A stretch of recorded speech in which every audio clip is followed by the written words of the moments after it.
Olá, seja bem-vindo ao estudo da lição. Vamos revisar a lição de número 8, cujo tema é a criação, Gênesis como fundamento, parte 1. Você é o nosso convidado especial e é muito bom tê-lo conosco para revisarmos juntos esta lição maravilhosa que temos estudado durante a semana. Você pode compartilhar e também pode comentar no estudo de hoje. Vamos orar?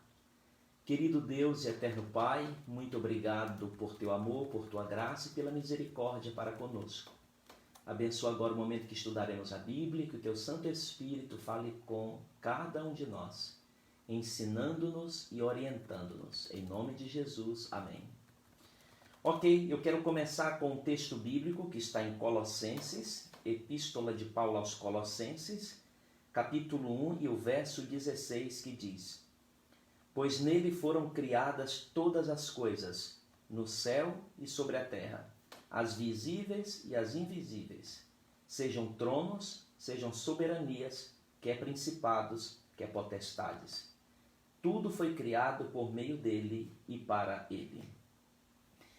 Mais uma vez, a palavra de Deus confirma que Jesus Cristo é Criador e que todas as coisas existem graças à sua ação criadora na história da humanidade. O interessante é que a lição desta semana vem trazendo o tema sobre a criação, baseada em Gênesis, como fundamento de tudo aquilo que foi criado. E eu quero fazer aqui um recorrido rapidinho sobre alguns temas interessantes que nós encontramos em Gênesis. Por exemplo, em Gênesis nós encontramos teologia. Deus é o Criador, criacionismo. Em Gênesis nós encontramos antropologia, a origem do homem e o seu relacionamento ali com Deus. Em Gênesis nós encontramos eclesiologia, a adoração, o sábado, o relacionamento Deus e o homem. Em Gênesis também nós encontramos a soteriologia, que é o plano da salvação. Mas encontramos também a sociologia, o matrimônio, família, comunidade, também está em Gênesis.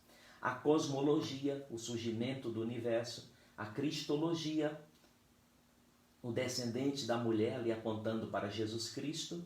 E a escatologia, a inimizade colocada no futuro entre Satanás e a serpente ali, representada por Satanás, contra o Filho de Deus, a descendência deste Filho que é a igreja. Então, no livro de Gênesis, para que tenhamos uma ideia, estão presentes os principais temas teológicos de toda a Bíblia. Por isso que Gênesis é muito relevante. Por mais que existam muitas discussões ao redor da veracidade do Gênesis, especialmente pela alta crítica, nós continuamos como teólogos, como estudiosos, como crentes em Jesus, da ala conservadora, crendo e tendo o Gênesis como o fundamento de toda a criação de Deus e de alguns temas, se não todos, aqueles que a Bíblia apresenta. O relato bíblico da criação revela a mão de Deus desde o início da história da nação. Isso deve ficar muito claro para nós.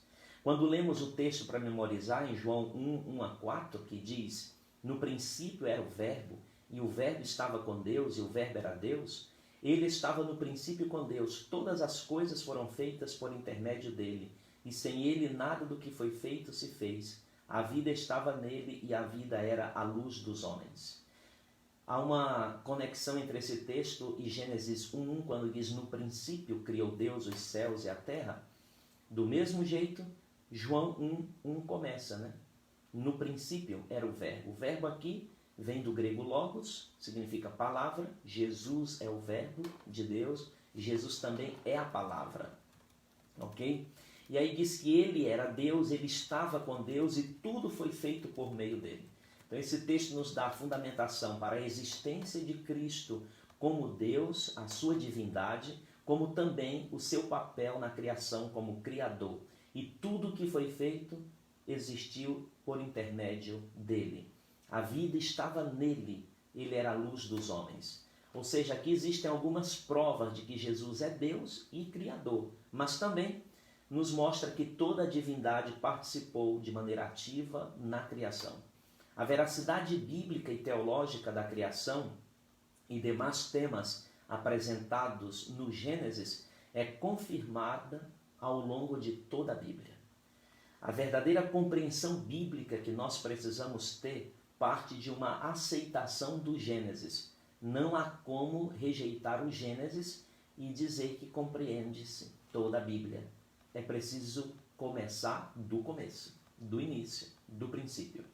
E o Gênesis ele traz algumas verdades troncais, né? Fora as que eu apresentei como temas teológicos, nós temos a natureza da divindade, nós temos aí a questão do sábado, a origem do homem, o Messias e o plano da redenção, o dilúvio universal, a história da aliança de Deus com o homem, a dispersão das línguas e pessoas e as genealogias. Fora o poder da palavra de Deus, que também é apresentado aí a natureza da humanidade, o caráter de Deus é apresentado, a questão do casamento como uma instituição sagrada e vitalícia, a administração da terra e dos seus recursos, Deus colocando ali Adão e Eva como mordomos da terra, da criação de tudo que ele havia feito, e também a prometida esperança de uma nova criação, quando eles ali caem em pecado. Tudo isso é apresentado no texto bíblico.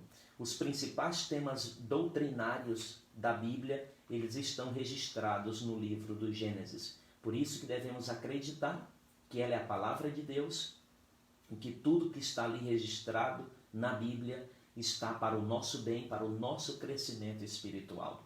Desde o princípio, né? Lá no princípio, Deus já apresentou ali a veracidade de tudo aquilo que seria logo proclamado e promulgado para todos os seres humanos, né?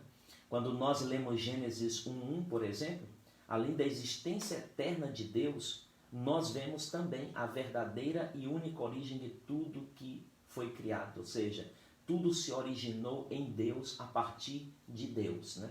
Tudo saiu de suas mãos. Gênesis 1, trabalhamos a pessoa de Jesus Cristo nesse contexto da criação. Nós vemos que a Bíblia declara que Cristo é criador e que ele esteve ativamente ali trabalhando na criação do universo. Vemos isso em João 1:1-3, Hebreus 1:1-2 e o texto que lemos de Colossenses 1:16. A criação nos apresenta uma poderosa mensagem de esperança. Assim como no princípio Deus criou todas as coisas, ele também nos dará muito em breve um mundo novo, tudo feito de maneira perfeita e mais uma vez teremos a oportunidade de viver dias melhores ao seu lado. Então, seguimos. Vamos compreendendo um pouco mais sobre a criação, tendo o Gênesis como fundamento, parte 1. Semana que vem, parte 2. Quando falamos dos dias da criação, existem algumas teorias sobre os dias da criação. Primeira, dias literais. Outros falam sobre eras.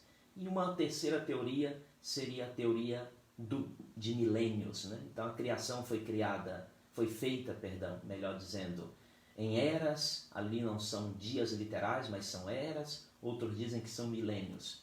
Nós acreditamos, à luz da Bíblia, pelo estudo da lição que tivemos essa semana, que são dias literais. Algumas provas, até mesmo linguística, né? Na etimologia de algumas palavras, como a palavra dia no hebraico, que vem de yom, traz a ideia de um dia de 24 horas.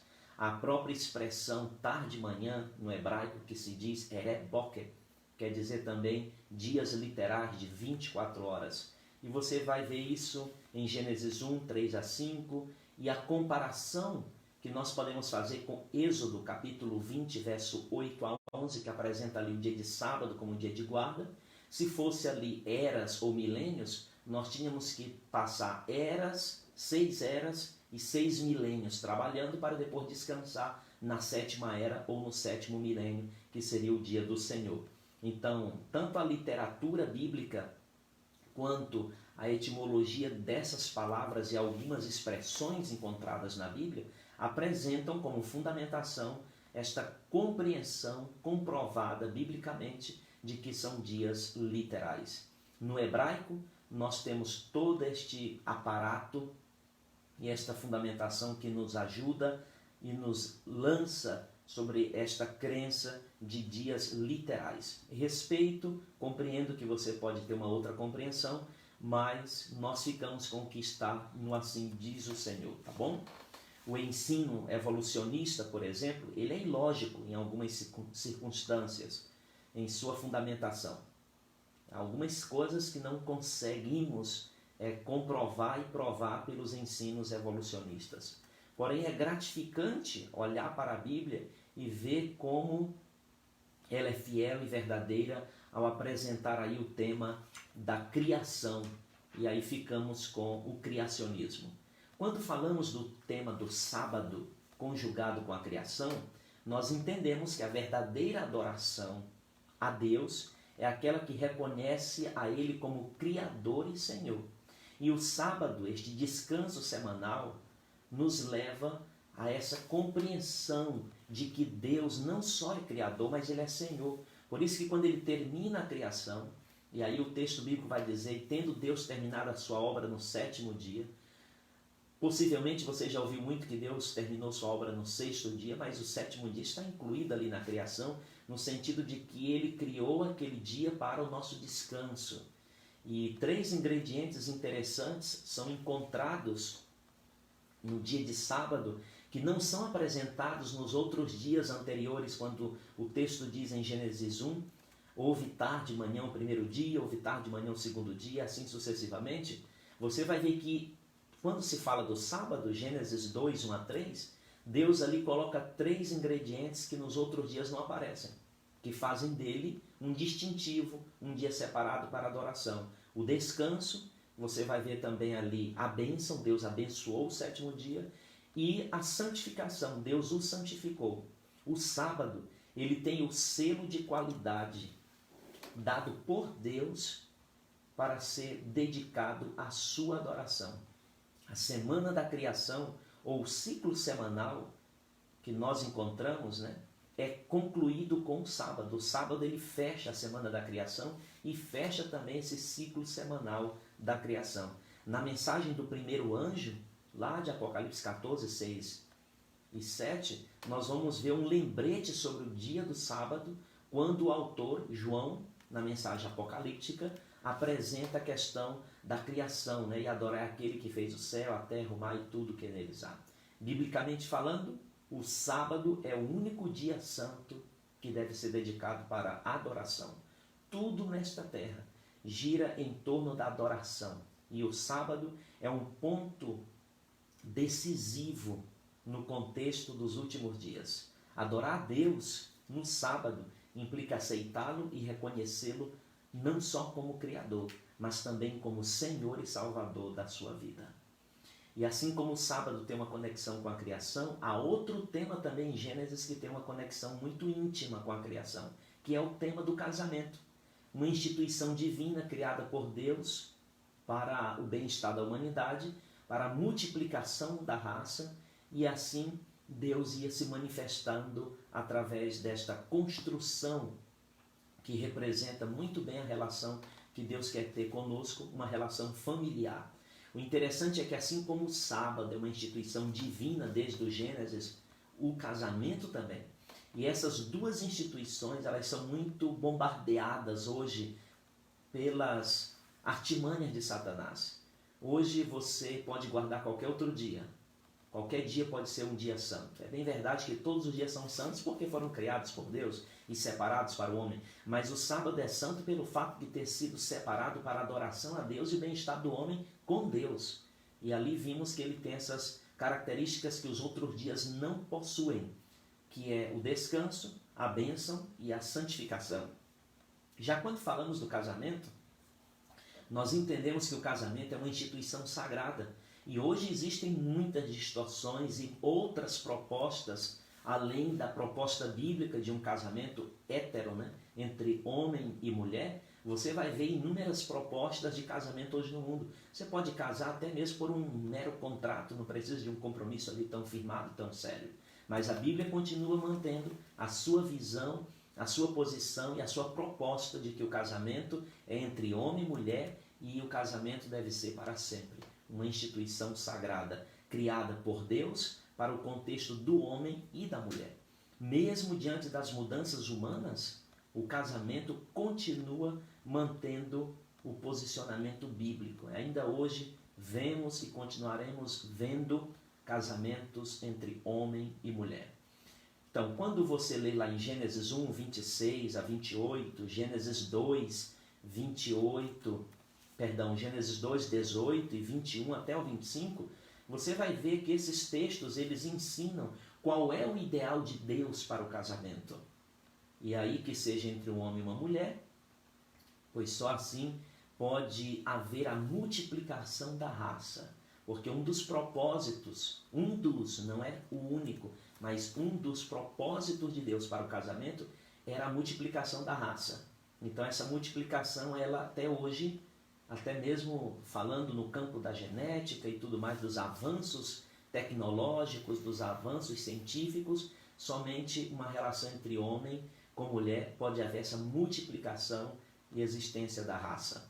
Então, o interessante é que quando Deus foi criar o homem e o preparou para o casamento, ali o contexto do primeiro casal, Adão e Eva, se usa pela primeira vez na Bíblia o verbo fazer no plural, né? Façamos o homem a nossa imagem e semelhança. Escute bem o que eu vou dizer, preste bem atenção. Você e eu fomos criados à imagem e semelhança de Deus. Nós temos o toque das digitais de um Deus criador. Não somos frutos de uma explosão do Big Bang, de um processo evolutivo. Nós somos frutos da mente, das mãos e do poder e do amor criador de Deus. Que maravilhoso é saber disso, né? Então, essa ideia do casamento nos dá uma compreensão muito mais ampla desta vida a dois, de como é o amor de Deus para conosco, e depois ali desta relação a dois nasce um filho, e a gente entende mais ainda o amor que Deus teve por nós ao dar Jesus Cristo, seu único filho. Então esse é o ideal de Deus. A visão e o posicionamento bíblico para o casamento é entre sexos opostos. Nós mantemos isso. Isso não quer dizer que somos preconceituosos. A palavra de Deus diz que Deus aceita todos, transforma todos, não faz acepção de pessoas, mas esse é um princípio bíblico, né? Que Deus ali cada dia vai mostrando na sua palavra e abrindo a nossa compreensão e ampliando a nossa visão sobre sua vontade. O casamento, ele deve ser vitalício, mantendo a unidade do casal diante de Deus e também dos homens. Por fim, a lição vai nos levando a entender agora a questão da criação no contexto da queda e a cruz. Então nós podemos ver a criação, a perfeição, a queda, a imperfeição, o desvio da vontade humana, e a cruz, a morte de Cristo, o plano de redenção, de restauração, de reconstrução de uma nova vida, de uma humanidade, uma terra recriada por Deus. O que liga esses temas, criação, queda e cruz, esses temas bíblicos, é o plano de redenção traçado antes mesmo da criação. Então, entender esse mistério é impossível. Aceitá-lo é possível. Antes mesmo que você e eu cometêssemos pecado, Deus já tinha um plano para nos resgatar. Isso revela o seu amor, sua graça. Você pode dizer, mas se Deus sabia que o homem ia pecar, por que então ele não impediu? Aí ele estaria tirando a sua liberdade, a minha liberdade, e anulando algo que em Gênesis está muito claro, o livre-arbítrio de escolha, o direito de escolha que você e eu temos. Por isso ele diz na sua palavra, eis que te coloco dois caminhos diante de ti, né? O caminho da vida e o caminho da morte. Ele diz, aconselho-te que escolha a vida, o caminho da vida, para que vivas tu e toda a tua descendência e vivas de maneira abundante. Então nós temos direito de escolher a que caminho queremos seguir. A salvação do homem, queridos, sempre foi e será um plano do Deus Jeová. Não é um plano nosso, não é a iniciativa minha nem sua, é uma iniciativa de Deus. É Deus quem inicia esse processo salvífico na sua e na minha vida. E todo aquele que crê e o aceita como Senhor e Salvador pessoal, termina sendo salvo do pecado, da imperfeição. Você vai entender que o pecado, ele entrou no mundo como um intruso e foi destruindo e corrompendo tudo aquilo por onde ele passava e tocava. O pecado tem esse poder contagiante, destrutivo, né? Por isso devemos pedir força a Deus através da atuação do Espírito Santo para vencê-lo a cada dia. O grande problema da humanidade é o pecado. O grande problema de todo ser humano é o pecado. O pecado é a chave que abre todas as outras mazelas e permite que muitas coisas ruins aconteçam. Ele causa destruição. Deus havia criado tudo e ele disse, quando terminou ali em Gênesis 1:31, tudo muito bom, e Deus viu que tudo era muito bom. E o pecado veio e tornou tudo muito ruim. Mas graças a Jesus Cristo, ao morrer por nós na cruz do Calvário, nós temos a salvação. O mesmo João que disse em João 1:1-3, que no princípio era o Verbo, e o Verbo estava com Deus e o Verbo era Deus, vai dizer em João 1:14, diz que o Verbo se fez carne e habitou no meio de nós. Então Jesus Cristo veio, nasceu de Maria, cresceu, passou pelas dores que passamos, enfrentou a cruz com os nossos pecados postos sobre ele e levantou-se da sepultura no terceiro dia como vencedor e hoje está à destra do Pai intercedendo por nós, pronto para muito em breve vir nos buscar e nos resgatar para sempre. Infelizmente, assim como Eva, tem muita gente acreditando naquilo que Satanás não pode conceder. Ele havia prometido para Eva, um grande conhecimento, que ela seria como Deus. Evidentemente, Eva acreditou. Infelizmente, tudo se tornou diferente. Tem muita gente acreditando nas promessas de Satanás. Saiba de uma coisa, ele não pode dar o que ele promete. Promessas de bênção, de maravilha, de grandes milagres, só Deus pode dar, porque Deus é o Deus dos milagres, amém? E aí, desde então, começou um conflito chamado conflito cósmico, o conflito entre o bem e o mal. E até hoje nós lutamos, inseridos dentro deste conflito, mas sabendo e certos de que a vitória é certa na pessoa de Jesus Cristo, nosso Senhor. E aí quando vamos lendo outros textos como Gênesis 2:15-17 e Romanos 5, verso 12, Romanos 6, 23, nós entendemos que esses textos mostram que o pecado ele entrou no mundo através de um homem, o primeiro Adão. Mas a graça também, a salvação, entrou por um só homem ao mundo, para todos os homens, Jesus Cristo, o segundo Adão. Onde o primeiro Adão caiu, o segundo se levantou para a glória de todo aquele que nele crê e para a salvação de todo aquele que o aceita. No contexto bíblico, foi o plano da redenção que nos deu a oportunidade de salvação. Que este plano existia antes mesmo do pecado existir. A morte é fruto do pecado, mas a graça é fruto da salvação que vem em Cristo. Precisamos ser dirigidos pelo Espírito Santo e então nós compreenderemos corretamente a Bíblia, viveremos para a glória de Deus e assim nós aceitaremos este plano maravilhoso do Senhor. Não devemos esquecer que temos uma mente finita, há assuntos que não iremos compreender todos aqui, mas aquilo que é necessário para que entendamos no processo da nossa construção de relacionamento salvífico com Cristo, está muito claro em sua palavra. Que Deus abençoe, que você cresça para a glória de Deus, que bênçãos dos céus possam ser derramadas sobre você. Tá bem? Foi bom estar conosco?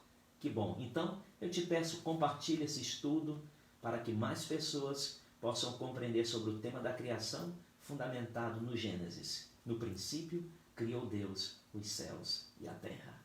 Vamos orar. Obrigado, Senhor, pelo estudo da Tua palavra. Que a Tua graça continue conosco. E obrigado por Tua criação, pela redenção e porque muito em breve virás nos buscar na pessoa de Jesus Cristo. Em nome dele te oramos. Amém. Um grande abraço e até mais. Não deixe de compartilhar.